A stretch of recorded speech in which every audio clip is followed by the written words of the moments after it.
Hello guys, જય સ્વામિનારાયણ. નવા વર્ષના બધાને જય સ્વામિનારાયણ, હેપી ન્યૂ યર. તો આજે અનિલભાઈ પરમારની ઘરે પરમાર પરિવારનું સ્નેહ મિલન છે.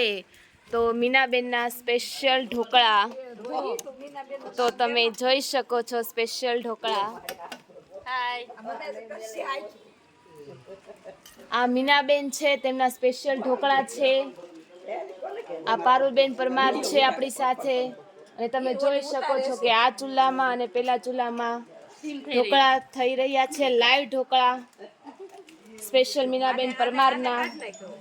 હીરાબા પણ છે, ચંપાબેન પરમાર પણ છે આપણી જોડે, કાંતાબેન પરમાર પણ છે આપણી જોડે. જો બચ્ચા પાર્ટી પણ છે આપણી જોડે બધાય. તો તમે બધા જોઈ શકો છો કે આજે પરમાર પરિવારનું સ્નેહ મિલન છે. અને દર વર્ષે અમે આવો પ્રોગ્રામ કરીએ જ છીએ. આ વર્ષે અમારા ઘરે છે, આવતા વર્ષે બીજાના ઘરે છે. એ રીતે અમે પ્રોગ્રામ કરીએ છીએ જ્યાં બધા સાથે મળીને બેસીને ચર્ચા વિચારણા કરીએ છીએ અને આવી રીતે પ્રોગ્રામ કરી અને અવનવી આઈટમ બનાવીને બધા નાસ્તો કરીએ છીએ. તો બધાને જય સ્વામિનારાયણ.